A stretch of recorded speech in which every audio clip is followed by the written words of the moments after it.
waste what's left. The storms we chase are leading us, and love is all we'll ever trust. Yeah, no, I don't wanna waste what's left. And on we'll go, through the wastelands, through the highways, till my shadow turns to sun rays. And on we'll go, through the wastelands, through the highways, and on we'll go.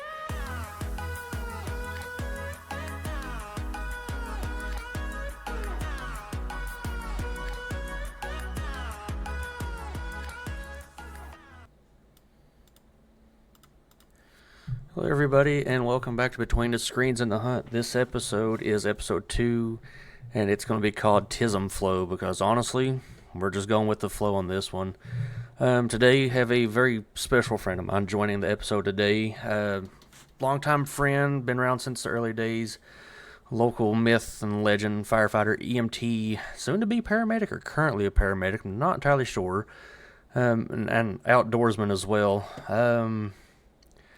Just basically what you expect in this episode. Just kind of keep it brief with the crowd out there. We're going to do some catching up, with some laughs, life stories, hunting memories, and just whatever else we can come up with with the episode. It's going to be, well, it's going to be the flow of the Tizem. So, Hartman, here's the question for you. It's been a while, so how's everything been going with you and your job and family and all that? It's been going all right. I've got one more test I got to take before I'm actually a paramedic, so got that to look forward to. Little girl's about to turn 4 years old. Please meet her and see it.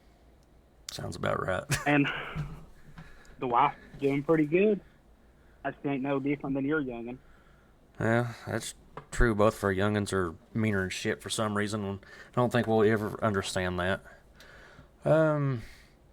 So with the fire, the way we were when we were younger. I think we're just getting our revenge, to be honest. More or less the truth. So, with the firefighting and EMS, about how long you've been in that, and what's your thoughts on it? Like, how are you handling the career, and how's your trajectory with it? So, been in fire since I was 17, so 2012, around August of 2012 to be exact.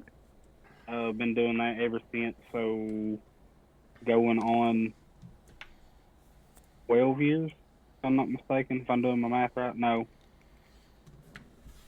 13 years. Been doing EMS since 2019.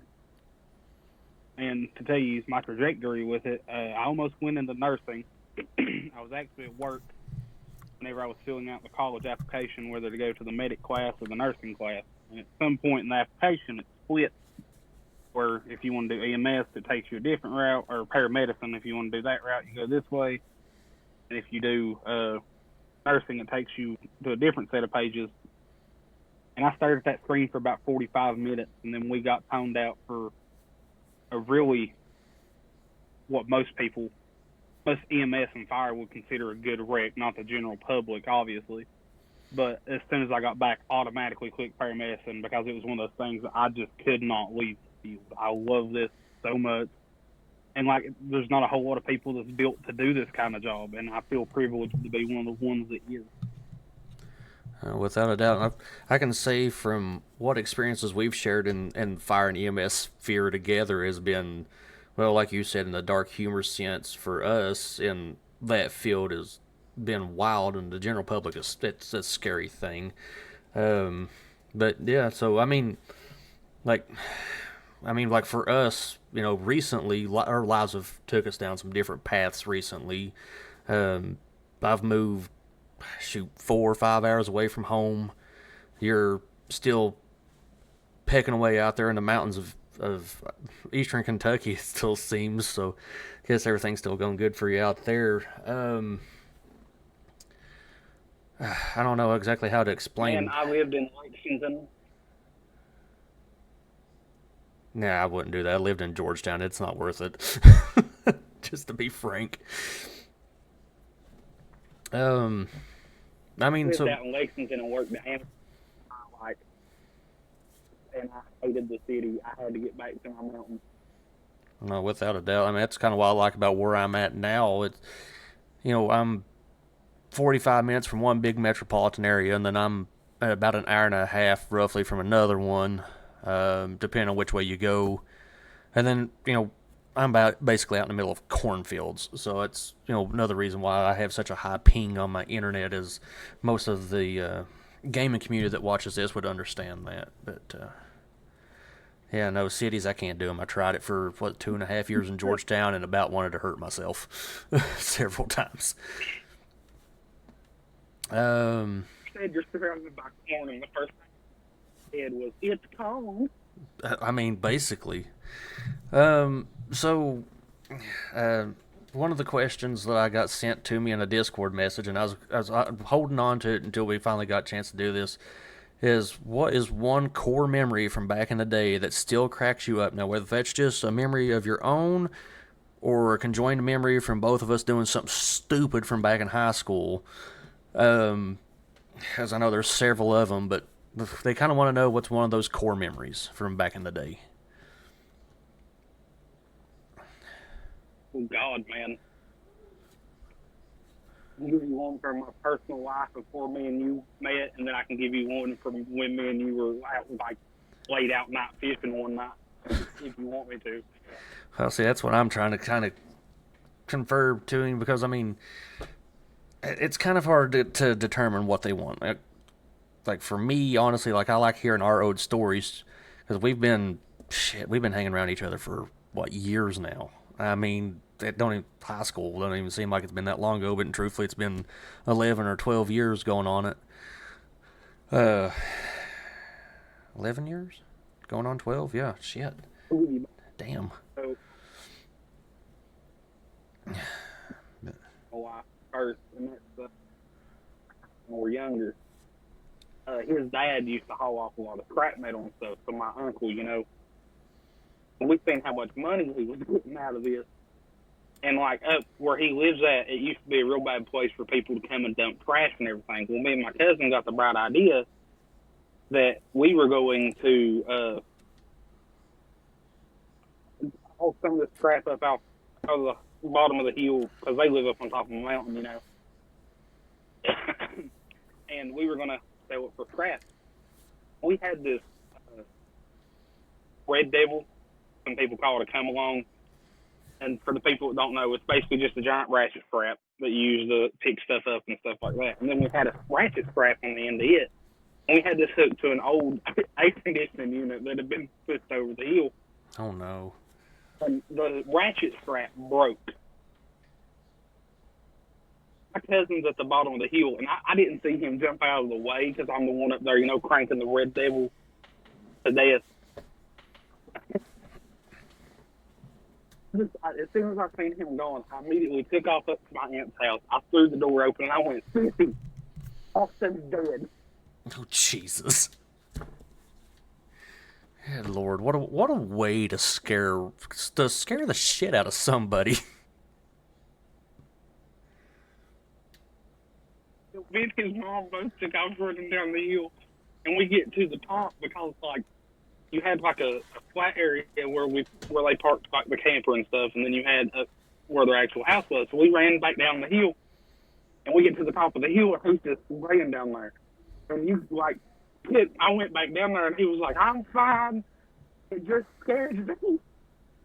But to see the look on my aunt's face when he come in the house, Sissy, Austin's dead, it still cracks me up. My wife actually still swears up and down that me and my cousin are the reason that my aunt has nerve problems. Now that sounds about right because I know for a fact when it comes to just the two of us, we're the reason that our family, our parents, have nerve problems. I mean, considering for the most part we grew up together, so I can see that. Man, I don't know. There's some memories between us from back in the day.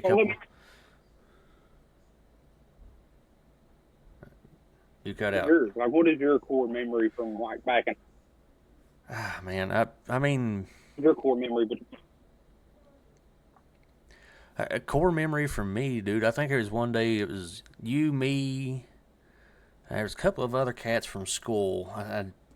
Geez, I don't remember their daggone name. It's been so long ago now. But we were all sitting there by the spillway out fish trap and being drunk teenage darlicks as usual. And I wanted to think it was a fight that broke out, and somebody ended up over the spillway wall. And I think somehow or another, you and me got out of most of that trouble. And then there's a couple of others, but between the bourbon and being completely exhausted, it's kind of hard for me to really unlock him. You're the one that's got the better memory, so you'd have to be the one to really fill the people in on everything. so that one I remember. Me and you were just sitting back fishing, enjoying watching the fight, and then like, because we were 18 at the time, so we were both in the fire department already. So we ended up having to get the guy out of the water. Like, he wasn't hurt, but like that's at least a 40-foot drop from where you are on the spillway. Oh yeah, for sure. I mean, I'm pretty sure it's about a 35-40 foot drop from the top of the spillway wall down into the water. And oh boy, it was lucky to not have hit one of them square concrete pylons that sit like just barely below the surface of the water as like a water break. Like, big God, Lord have mercy. If he'd hit that, that'd have been a bad day.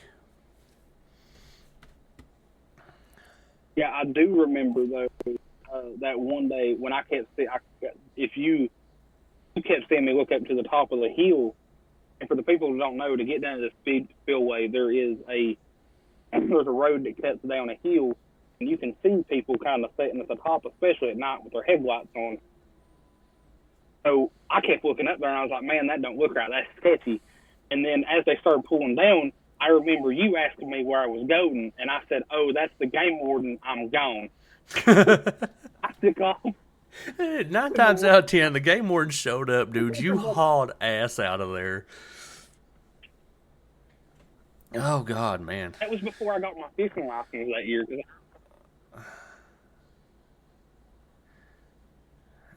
You cut out after fishing license. I don't know if it's my internet God, or... Anyway. I said that was the summer before. That summer I bought my fishing license later than I normally did, so the game warden was kind of sketchy with me. Yeah, no, there's been a couple of times that's happened, or both of us coming off Penny Mountain on 23 there, and some of y'all don't know that's there's 3 mountains back in eastern Kentucky that are pretty steep. You got the one that comes out from, I think it's Pound into Jenkins. Then you've got Abner Mountain's another steep one, and then you've got Penny Mountain on 23. And I think both of us were... Oh, you've also got... Oh. You're cutting out again, Hartman. Also got Pounding Mill between Belfry and Phelps. Yeah, no, fucking Pounding Mill. We ain't gonna get in the middle of that mess. That's a fucking mountain I hate. But anyway, no, we were both in... I forget if we was in your vehicle, my vehicle, or a friend's vehicle. When we was coming off that mountain doing about $130, get pulled over by... I don't remember if it was a city boy or if it was one of the state guys, and somehow we managed to get out of it. I think it was you or me one that took off running across the field at one point whenever he went back to run our information. That shit was just wild.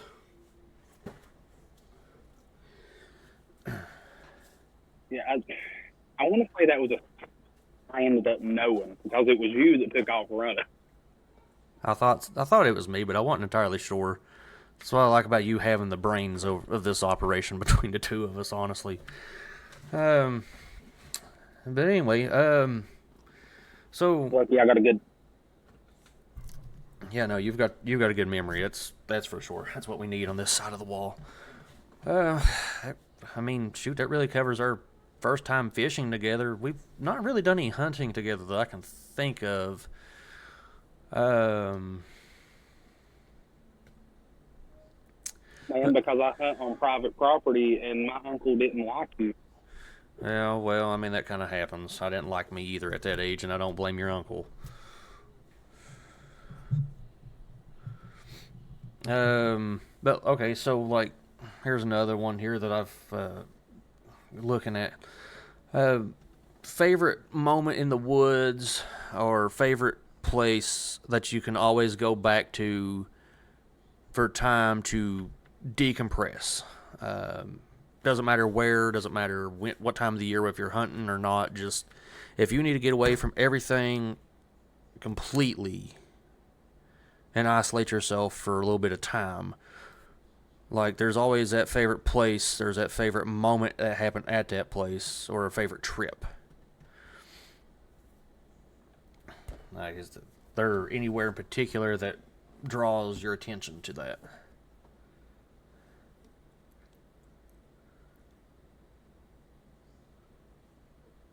There's a place. I don't know if you ever went fishing with me there or not, but I always went with my grandfather when I was younger. It's called the B&L hole, or at least that's what all the locals call it, because there used to be a furniture store that sat right in front of this whole water called B&L. And then when the Corps of Engineers came through and bought all that for wildlife management area, obviously the store went with it. But that's just anytime I need to go and be by myself, which doesn't happen that much more here anymore. And sound cliche, cutting grass and spending time with my wife is two of the best things I've found to decompress. And I know cutting grass makes me sound old as shit. I mean, Just being able, if I truly need to be alone, I try to. yeah, so I mean, But if I truly want to be alone, that.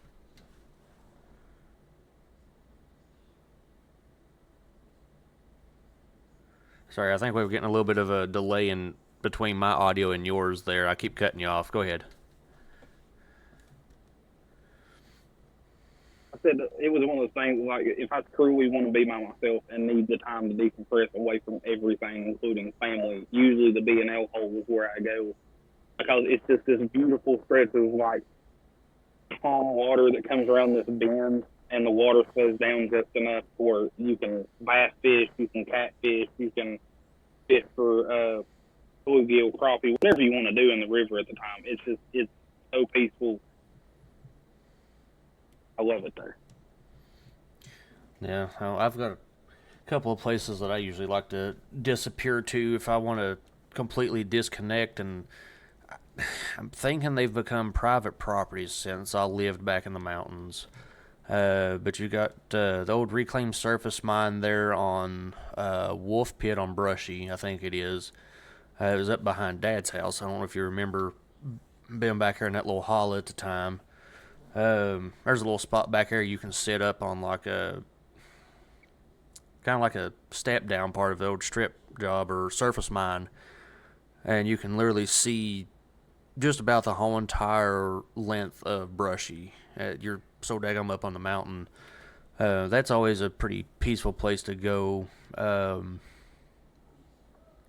But now, locally around here, I mean, I'll be honest with you, I just disappeared where me and the old lady got married at, and Papa squat in the ground blind or the deer stand and just kind of hang out. It usually does pretty good when limited cell service. But I mean, switching gears here a little bit. Like I said, I'm not one to really disappear. Now, I mean, I have some favorite hunting trips, but that's for a later story because it takes a little more time to deep dive into those. What are you using for hunting gear and everything nowadays? Are you using a compound bow yet? Have you grown up to that level, or are you still rocking modern gun? Buddy, you know me, my uncle wouldn't let us hunt unless we knew how to use a bow first. Fair. Fair. Because if you remember the one time you met him when he decided he didn't like you for some reason, I still don't actually know the full story behind that one. But he straight told you that if you can't hunt with a bow, there ain't no reason to learn how to hunt with a rifle. Because when the world goes to shit, ammunition is going to be one of the first things to go, and you can build your own arrows. That is true. That's true. What about, like, using any type of specific brand on a bow, or any specific sights you're using, or any particular gear you're excited to try out for this hunting season as it kicks off here in September? So about 2-3 months away. So you're going to think I'm stupid, but my vacation starts September 1st, so that's what I've been thinking about here lately. Ah, you bastard. Oh, yeah. I've seen that. I figured that was going to happen. I'm holding on to one PTO day that I have left, and I'm tempted to either drop it on opening morning or the day before opening morning, so I get everything, figure out where I'm going to hunt and get some rest and everything, or I'm going to wait until probably about beginning in the middle of the rut to really do anything with. But any type of gear you're looking forward to using this year? Hoyt, Matthews, Fred Bear bow, or any type of like deer stand or ground blind in particular? So I've always enjoyed rock hunting more than I have staying in place. And it's just, I like to be on the move. It's the ADHD in me. So you're more of like a spot and But then stock we've type got- of guy. Yep. See, But as far as like weaponry goes, I really enjoy my bear bow that I've had since I was like 15. I need to get it restrung before I take it hunting again, and I need to replace the whisker biscuit on it. But other than that, like everything I've got on it is wonderful. I've got everything sighted in, which I know once I get it restrung, I'll have to re-sight it again. But I can hit. I've got my pegs from 10 yards to 50. So. and what's crazy about that is both of us are using bear archery products. I just recently, last year, dropped $600, I think it was $500 or $600 on an outdoor ready to shoot bow. And of course, it came with that newer technology, fall away arrow rest. I really didn't like it. DOA, that big buck I've been after for the last 2 years, busted me twice because of the arrows coming off the rest on drawback. So I got rid of that, went back to a whisker biscuit. The sights they had on it I really didn't care for, so I went to True Glow sights. I love them things. And of course, I've got just a standard index release rest. But now, as far as my hunting techniques go, man, I'm more of like a get in the blind or get 20, 30 foot up in a tree or better and sit and freeze my cojones off waiting for a deer than to spot and stalk, just for some fact because I'm flat-footed and I'm loud as hell when I walk. So I have a different style, I guess you call it. How about fishing recently? Have you been doing any? I hate this. Do what now? I'm sorry, I'm off topic. I'm sitting outside on my front porch, just enjoying the night air, Well, And I know you have to miss it, but the fireflies in the mountain. Oh, so we get fireflies out this way, out in the central part of the state, but there's something different about it back home compared to out this way. What about? I didn't mean to get off topic. It's Tizem flow, man. It's gonna happen. Fishing wise, I mean, is there any particular species you've been after recently, or if you've done any at all? What kind of gear you're using, or techniques do you like to share? So I've always used Zeb code. I tried a beta caster once, or the beta caster style reels, and I don't like the way they bird's nest the easy and stuff like that. Zebco 33 has always been my favorite reel. It always has been, it always will be. They're on the cheaper end, they're easy to use. That's what my little girl started out on when she first started fishing. Like, she's got one of the kids' poles now, but once she gets old enough to actually enjoy the fishing, then it'll be the other stuff. Or it'll be a Zebco. But as far as like certain species and everything, I love catfish, channel, blue, it doesn't matter. And it's mainly one of those things. It's like catfish is a good meat to eat. Oh yeah, for sure. I know that may sound weird to some people that may listen to this podcast, but like, what is it, baby girl? Oh, your dog's wanting to say hi? Sorry, bud. I hear Dad doing dad things. Hi. Gotta love it.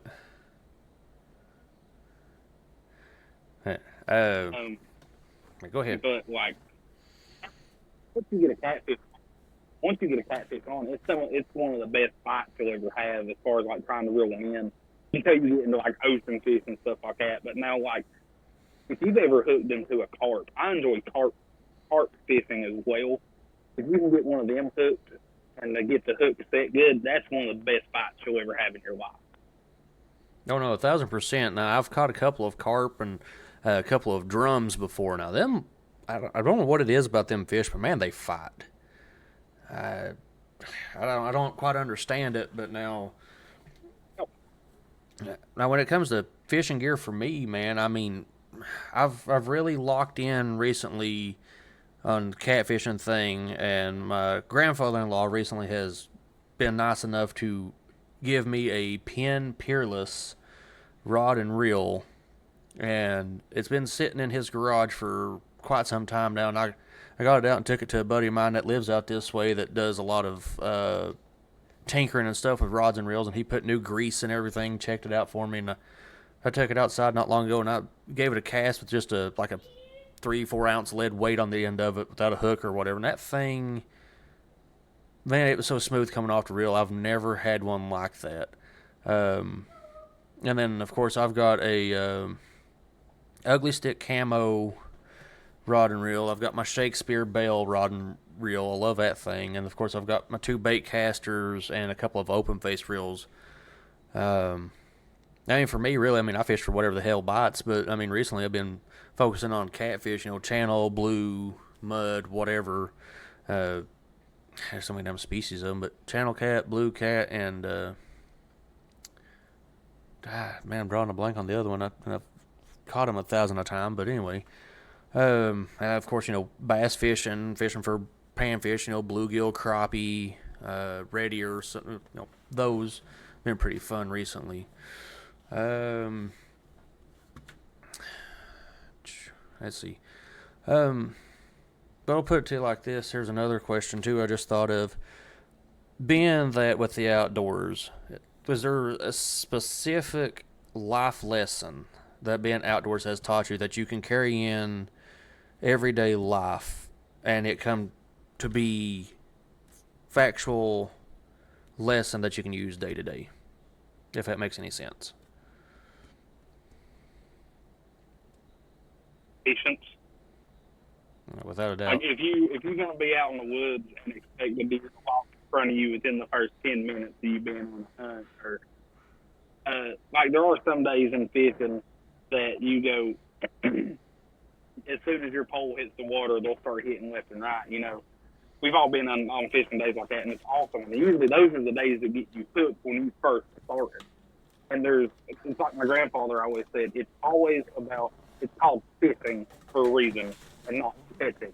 Like it's called hunting for a reason and not, if that makes any sense.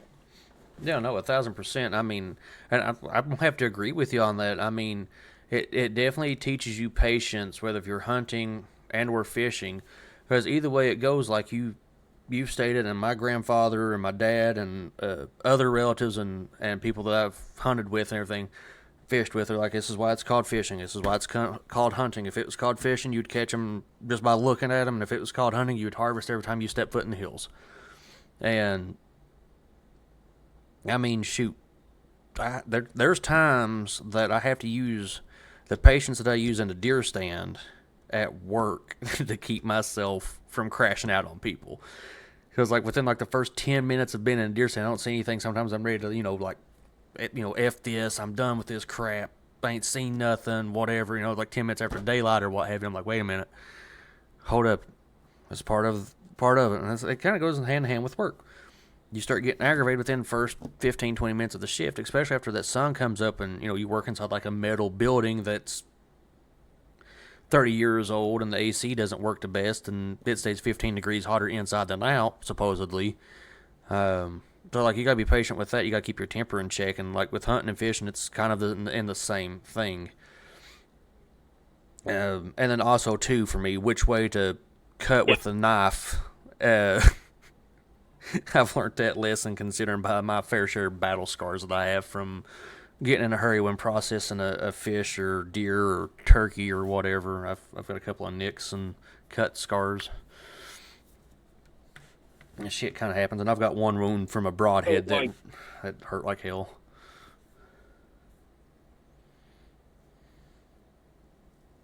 I got a story about a broadhead here in a minute. It kind of ties into work, but like while we're on the subject of hunting, one of my biggest pet peeves is trophy hunters. And it's for the simple fact that, like, I was always raised and taught, if you kill something, use it. Like animals, fish.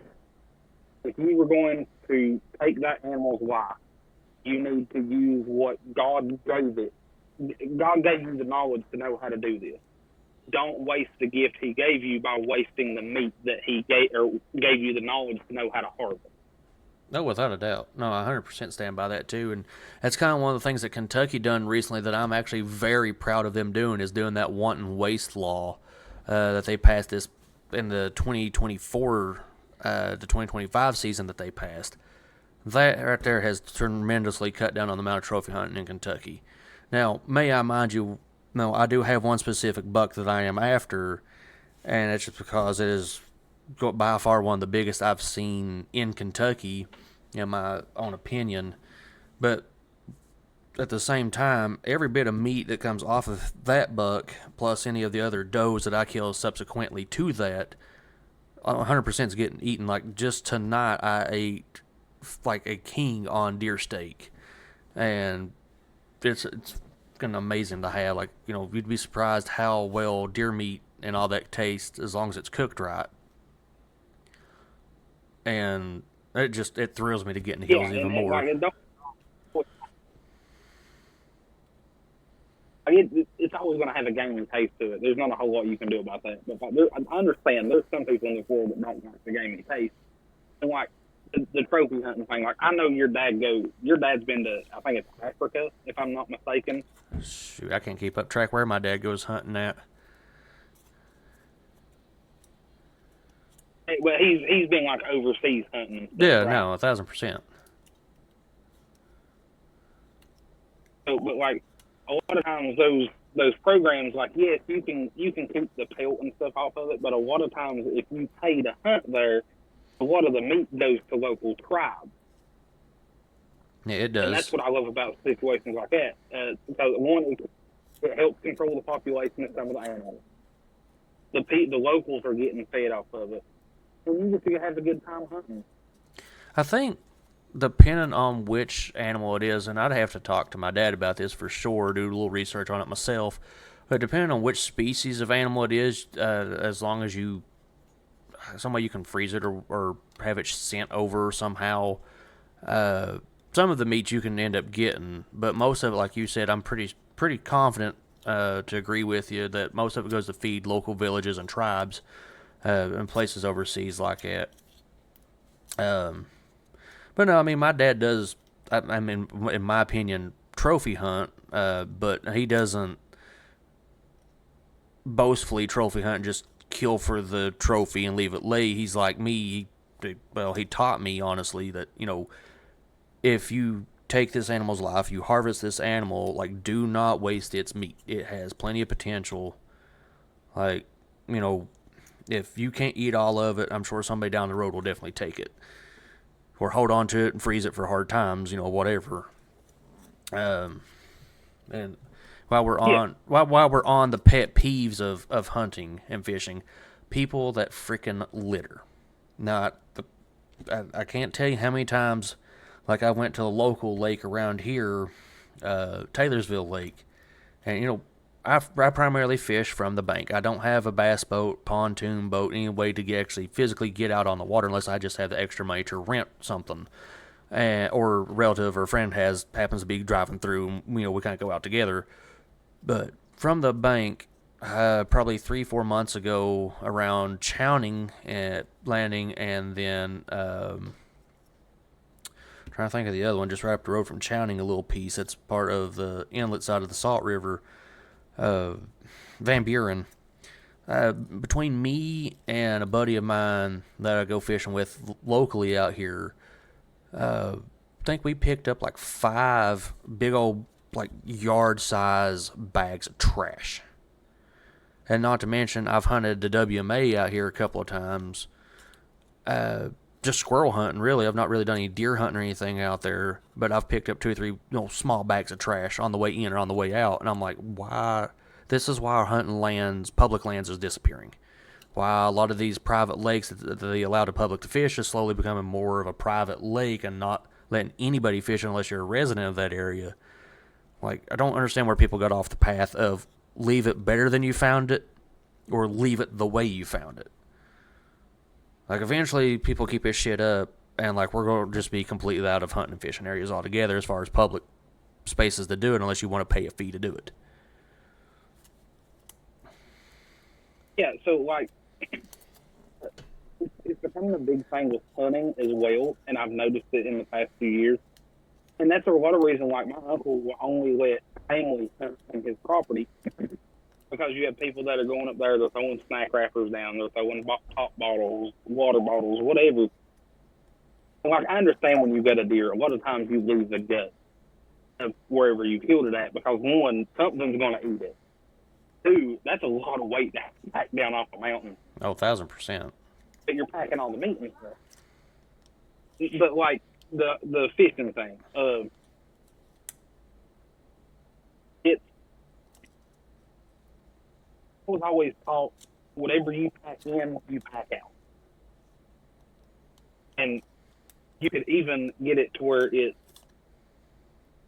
like take my daughter for instance. She is 3 going on 4 next month. If she sees a piece of trash on the ground, and this is one of my, I want to brag for a minute on my parenting, and like you can be mad about it all you want to. The fact that my daughter will see a piece of trash on the ground and make it a point to pick it up and throw it away as a parent, makes me feel like I've done a good job. No, that makes any sense. 1,000%. No, that is 100% a brag, my man.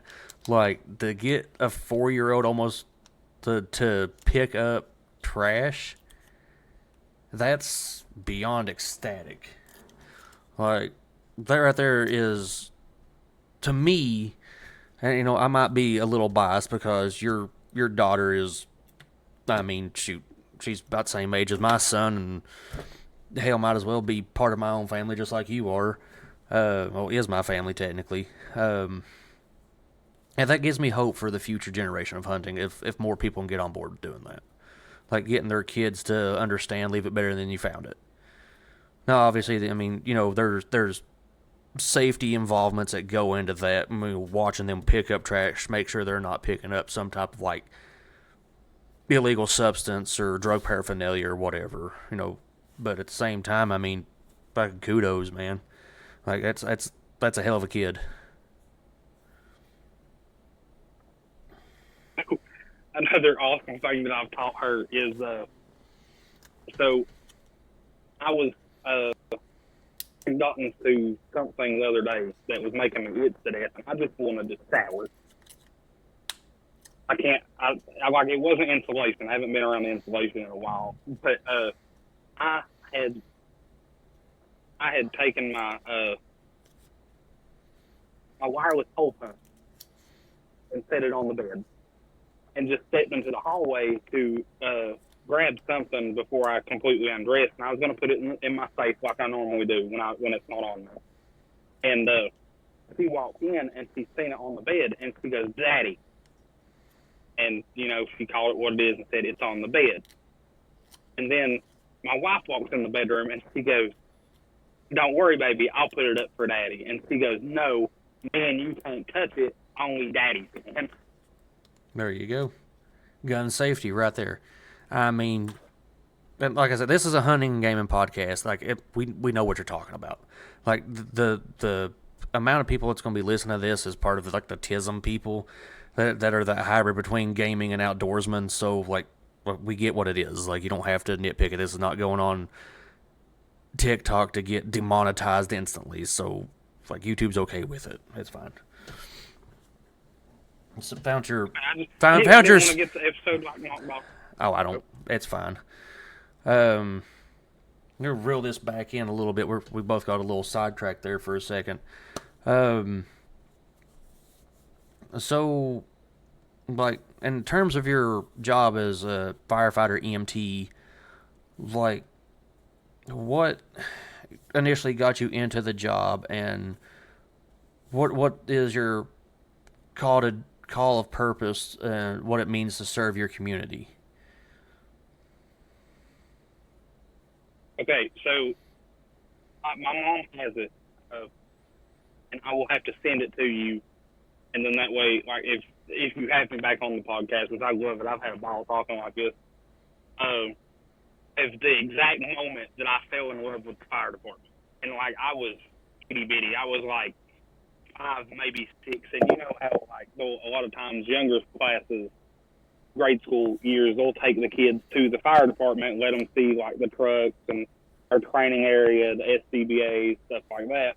And my mom actually has the exact moment that I fell in love on in a picture, and like you can actually see the old my first fire seat stories. I have a lot of memories with him, but he's actually in the picture as well, which makes it that much more sentimental to me, and I want that picture. My mom wants to keep it for now, but I told her if she ever wants to get rid of it or whenever something happens, like, I want that picture. That is mine. I don't care what anybody else says. But I got into it when I was 17. Trained in it. That's all I wanted to really do as far as, like, the emergency service side.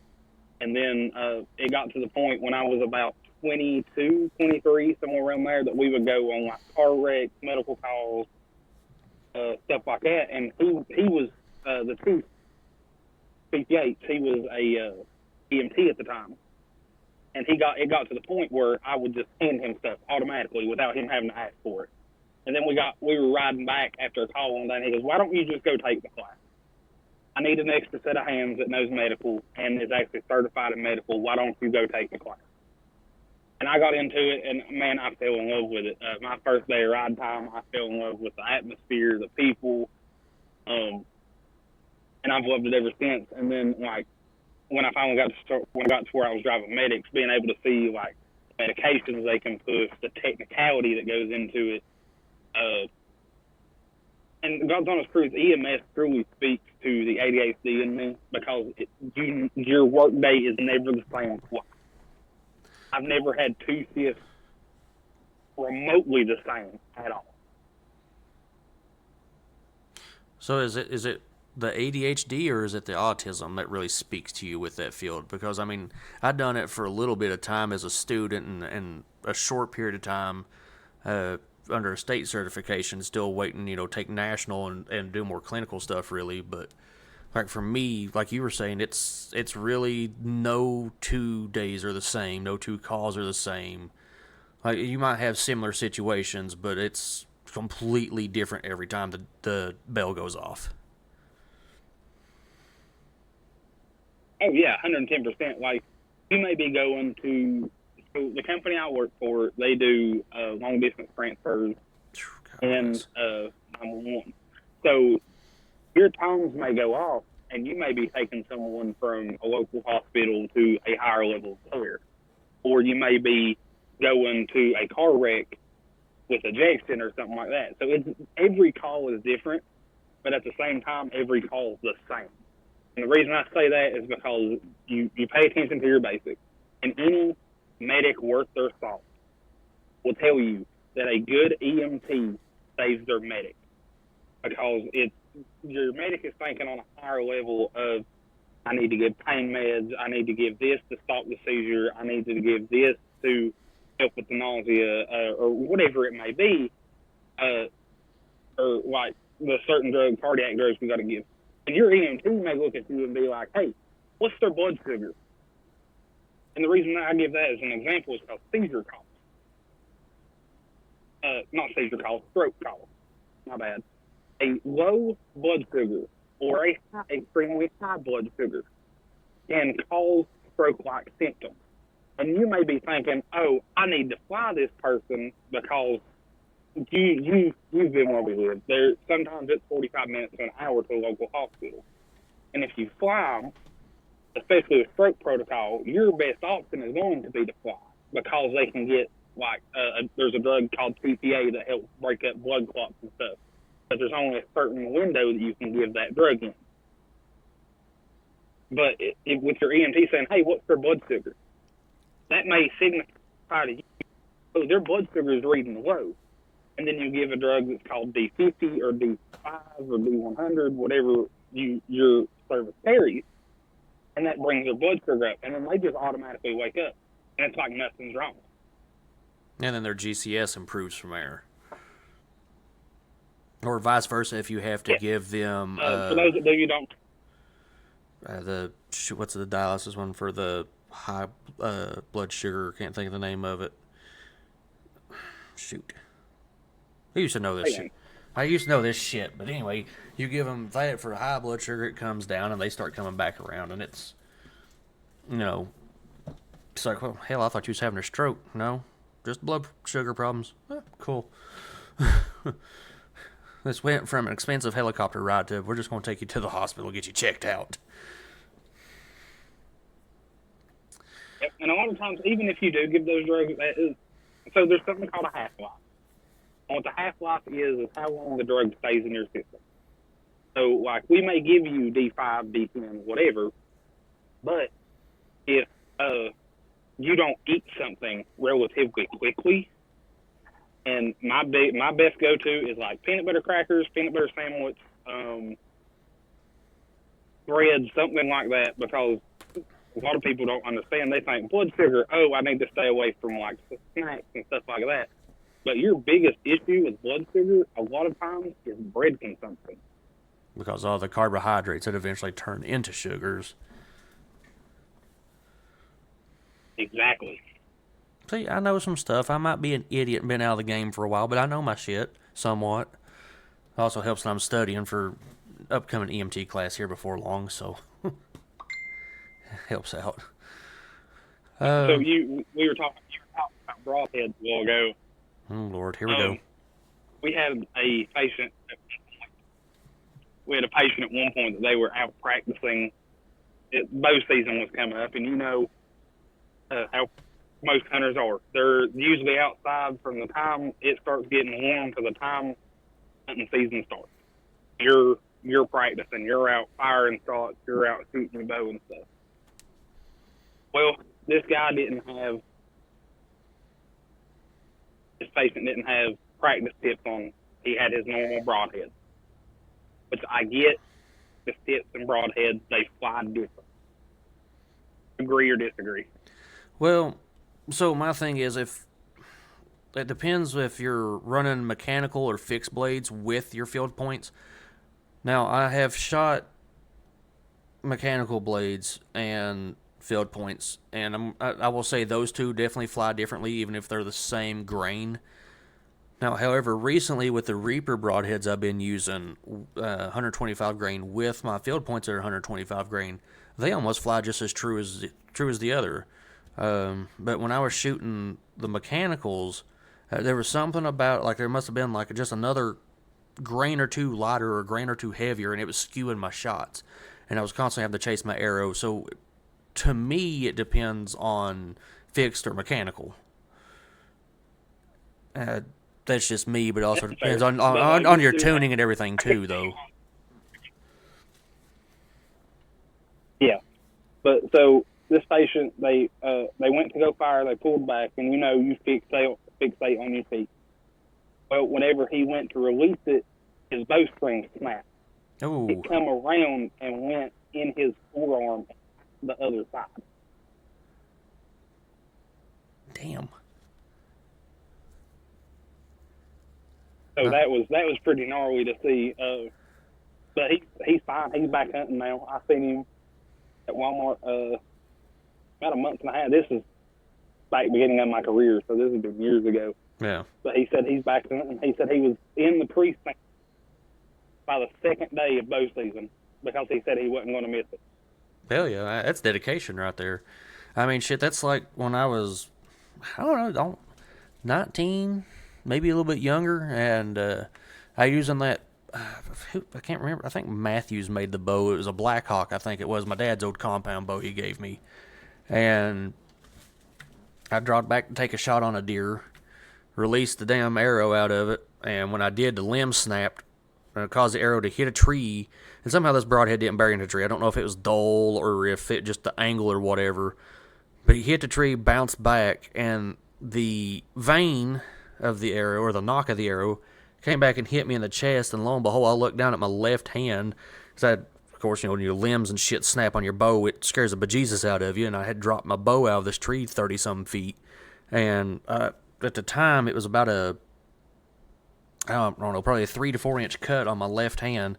It go from about the carpal area towards the heel of the hand, and it went back a little ways at an angle, and that right there scared the shit out of me because I thought, hell, I've done hit my fucking artery or my vein, I'm gonna bleed out, I'm dead, whatever. But it's kind of where the training kicked in too, from being in fire and an EMS and background, is the tourniquet that I kept with me, and I still to this day keep a tourniquet with me. Put that sucker on, got myself to the ER, and that ER doc told me, it was like, if that broadhead would have ended up 2 millimeters to the left, you would have been dead before you could have calmed yourself down enough to put the damn tourniquet on. So one of the big things that gets me is I have a orange bag on the side of my jump bag. And for the people that don't know, a jump bag is something that you grab in haste. Like mine is set up for trauma. I use it on car wrecks and stuff around here because a lot of times we're over hills, we got to go down. It's easier just to throw something on your bag instead of have somebody bring everything down to you. Well, on that jump bag, I have an orange bag that is it's my safe bag. That is for me and me alone. It has 2 Narcan, 2 tourniquets, 50, and a Israeli bandage in it. And like I had one, we were on a run with my fire department at one point, and like I told one guy, I said, "Hey, I need a tourniquet." Well, I had forgot I'd used my last regular one out of my bag. And he's like, "Well, here's one out of the orange one." I said, "No, put that back. That's not for patients. That's for me." And that may sound really bad to some people, but the way all first responders are taught is you, your partner, your patient, and then the general public safety. Facts.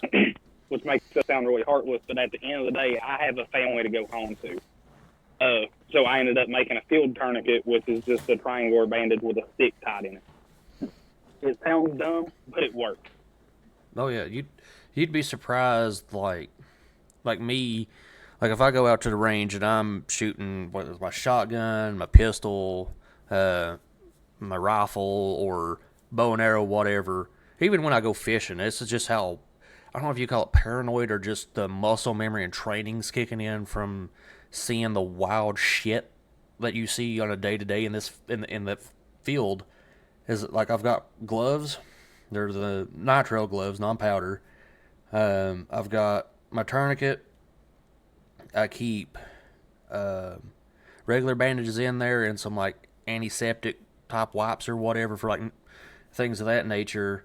And then, of course, I've got splints, I've got triangular bandages, and a couple other little odds and ends that I keep with me, break a limb, break a finger, whatever. And then, I've been wanting to get my hands on some of that quick clot to use. That way, if, like, God forbid, I get impaled by a bullet hunting public land, I can, at least address it long enough till medical staff can get to me. But, like, I keep a small first aid bag on me, too. Do not use quick clot. No? No. So do you know what debridement is? Yeah, very aware. Okay. So your wound has to be debrided before it can be treated after quick clot. I didn't know that. So it'd be best just to take gauze and Yes. just pack So it. it's basically a crystal packet pressure bandage. Fair. But no, I mean, But while we're on the topic of the first response stuff, I just want to get this out there, and I try to tell as many people as I can. If you want to go think a firefighter, police officer, EMS, military, any of that, please do. It's like we don't get a whole lot of recognition, and a lot of times we won't accept it, but it feels good to know that we are being thanked for stuff that we do. And another thing is, don't ask what the worst thing we've ever seen is, because that brings back every bad call we've ever had into our mind. If you want to know something about the job, ask what our happiest from the job is. Like, a lot of us have got to witness birth firsthand. And I know that sounds weird, but like, I've delivered 2 kids. And it is one of these, and watched my daughter be born, obviously. But that is some of the most beautiful things you'll ever see on the planet. Or like, a lot of times firefighters, when they'll bring a kid out and we'll see them reunited with their family after like structure fire, car wreck, search and rescue, stuff like that. But like I said earlier, this isn't a job that a lot of people can do. And the ones that can, we carry a lot of weight that we don't let the general public see. without a doubt, I mean, and I have to agree with you. I mean, even with my time in doing that, it's a very thankless field. And there's a lot of trauma that we see as first responders that we don't like to talk about. Hell, we don't even want to see it, but I mean, it's part of the job. And there's times that, somebody comes up to you, oh, well, hey, you're a firefighter, EMT, or law enforcement officer, dispatcher, whatever. They're like, oh, what's the worst thing you've seen? And me personally, last time I got asked that before I came out of service was like, I looked at him, I'm like, listen, I could tell you the worst thing I've seen, but I'm going to save you the trauma that I wish I could have saved myself from at the time. I'm not going to tell you that story. And I highly advise you not to ask other first responders that story, because that brings back so much PTSD and so much trauma and makes us relive nightmares and causes sleepless nights for most of us. Like, I can tell you the better part of what I do, my favorite things about the job and all that, but I'd rather not tell you the worst part. I don't want to relive those moments. Like, that's kind of where I go from on that. I try not to talk about stuff like that. And it's best not to. I mean, because if you sit and dwell on, oh, well, if I'd done this, or if I'd have got there faster, or if I'd have noticed this, or done this treatment versus this treatment, maybe the outcome would have been this, and this. Like, it's not how that works. Yeah. But anyway, on another note, we'll get off that soapbox for a minute, because we could go on another hour for that one. Right quick, Okay. If you had to live off the grid, where would you go?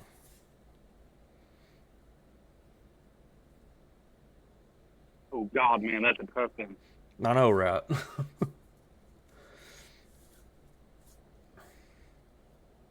Like, as far as abundant natural resources, I would have to say Alaska. Oh, for sure. It sounds dumb because, like, it's cold and we're, but, like, you have bear you can hunt, there's elk, there's deer, there's squirrel, there's moose. There's a bunch of shit out there. Believe it or not, there's that you can hunt, and then, like, that has some of the most pristine, clear drinking water that you can drink as well up there. Trying to think what another place. Honestly, there's places in eastern Kentucky you could go and not be around another human for miles. Well, I mean, considering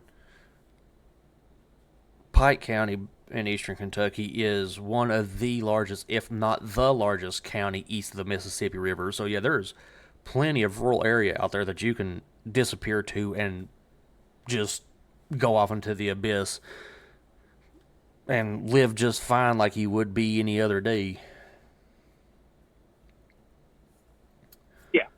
But like as far as like hands down, it'd probably be Alaska where I would go. No, I'm gonna have to agree with you on that. Like, I've never been to Alaska, but now when my dad done that Outlast show and all that, like he bragged, Alaska's a very beautiful place, very resource rich environment. So I mean, for sure would be a dandy of a place.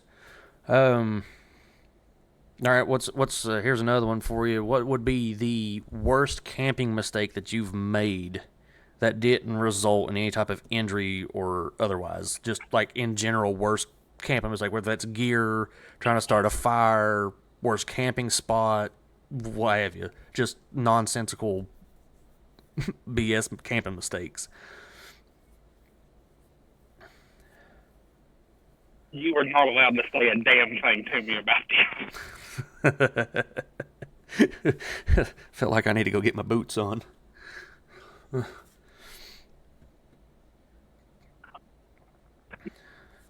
Forgot the whole last You're cutting out on me. Said I forgot the whole I forgot to hold something. You're still, I think it's my internet might be doing it. Try it again. Forgot the whole tent one time. Oh, Jesus. How? I mean, I can't say anything. I forgot the damn lighter to be able to light the freaking campfire, and at the time I didn't know how to manually make fire, so, and it was in the winter to beat it all. So granted, like I was only like maybe 40 or like 20 or 30 minutes away from my house because I was over at the break. But like, I unpacked the car, I had everything set out, and I was like, something's missing. And then what I normally do, I put my kitchen together first. Because once you get the tent put up, you want to eat something. I always set up my kitchen first. And then I got to look, and I was like, man, I don't have a tent. I think most of us have been there at least once or twice.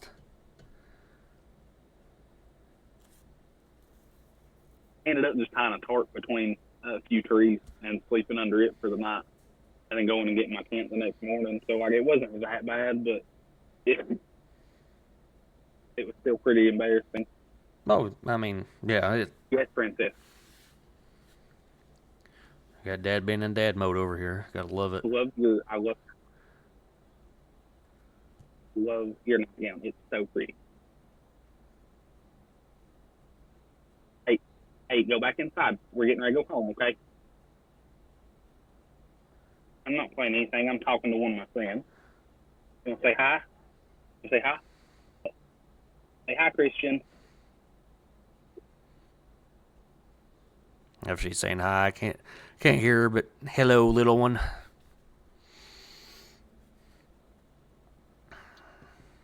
No, there's no crickets tonight, baby.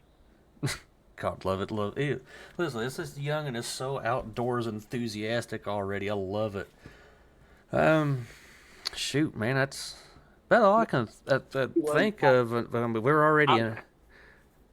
already an hour into this thing, and I'm sure you got to get that young into bed. And of course, I've got work in the morning, so I've got a few more things I've got to knock out tonight before I can get to that point. But I mean, what's your thoughts on this podcast, man? I know you said earlier that you're enjoying talking like it's meant to get on here and kind of hang out and bullshit and reminisce a little bit. So I mean, ending thoughts from you on what you think about it.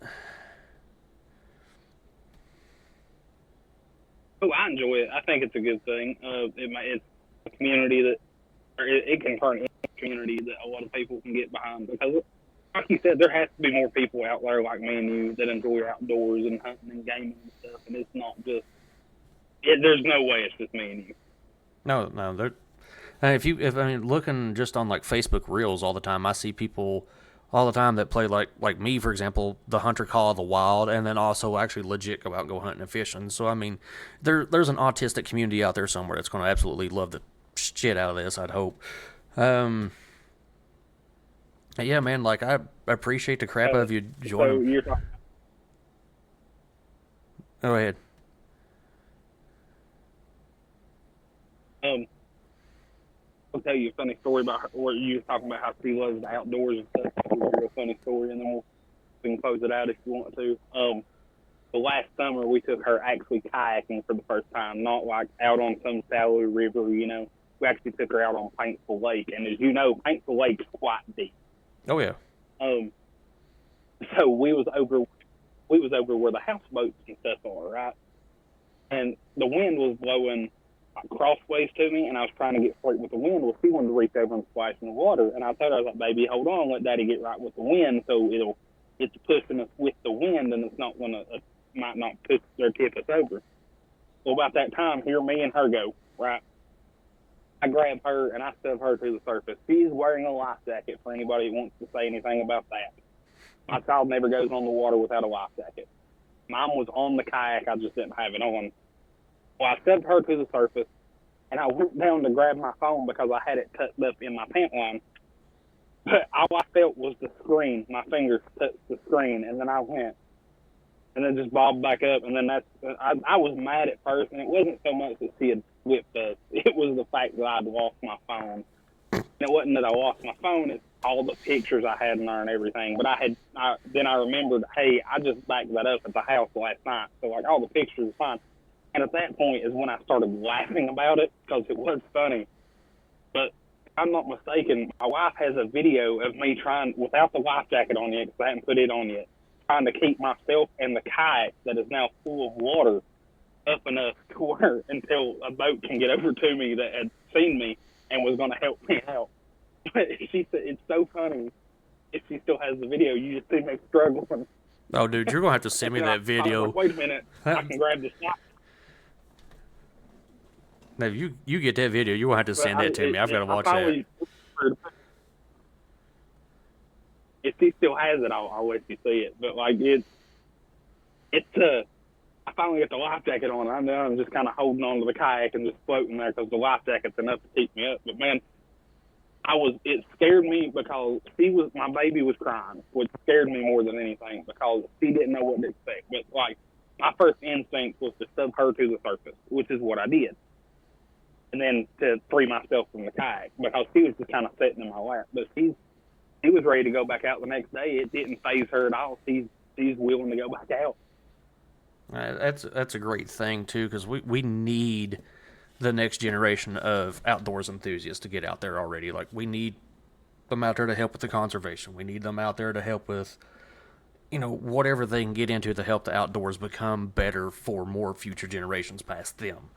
And it's like the first response field too. Like most of us were not getting younger, and there doesn't seem to be more people coming in line to fill our spots as we move out of those positions.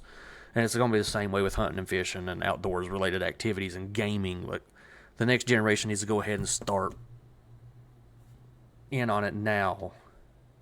That way, when we leave from it, Oh, like the next generation can just pick it up if and you go. have any younger listeners, if you like, if you have any younger listeners, which you may have listeners with kids, grandkids, whatever. I don't know who's going to be listening to this, Right. But a lot of the fire departments have what's called a junior program, and it gets you can. I'm pretty sure you can start at 16 years old and be completely trained, ready to hit the road at 18 years old. Have all your training in, know what you're doing, and be able to just take off running as soon as you turn 18. And to me, that is a wonderful thing because I think my department has, 2 juniors right now. Maybe 3. I'm not completely sure. I think one of them may have just turned 18. I don't keep up with people's ages very well. I barely keep up with my own. I know what you mean by that. These kids are they're so... Okay, baby. Sorry. No, you're good, man. You're good. I said, ain't nothing but a thing. I'm sure your youngin's ready to get out of this thing she just got roped into incidentally.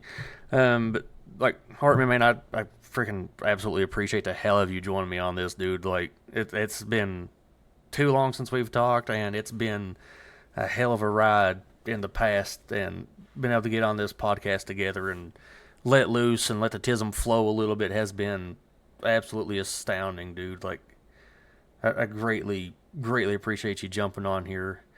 And in the next episode, I don't know exactly what I'm going to do for it yet, but there is going to be a next one. Probably going to be a little more autism, maybe some gaming focus. You're welcome to join it if you want. I think maybe Hartman or Hampton might want to get in on it too. He sent me a message the other day asking about it. Maybe a couple of my gaming buddies might, so it might be like a 4 or 5 man podcast. I don't even know how the next one's even going to work, but we're going to try something. And then for those of y'all out there listening, like, I appreciate the shit of y'all getting on here and listening to us ramble for goddamn over an hour now. But yeah, and if y'all listen, I mean, if you've got any first response stories that are not HIPAA violations and are not very grotesque, you know, or hunting stories or gaming stories or whatever, man, leave them in the comments. If there's something that you want to hear us talk about on the next episode, same thing. I've got, you know, several social media accounts that you can reach out to me on. And yeah, man, I don't really know exactly how to close this out other than, you know, like I usually say, keep your boots muddy, keep your aim true, and unlike me, keep your internet ping low, because good lord, everybody already knows about my internet. I can't even live stream because of this shit. But yeah, y'all have a great one, and this episode should be out Monday, and the next episode should be out the following Monday. We'll hope to do podcast on Monday. Yeah, everybody have a fantastic week, and we'll catch you on the next one. Until then, take care, and again, Hartman, thank you so much for getting on the podcast and joining me for this. I greatly appreciate it, brother. It ain't no problem, brother. I do have one more thing I want to add, and this is something that I'm like fiercely an advocate for. Is if you feel like there's something wrong in your life and you need to talk to somebody, please say something.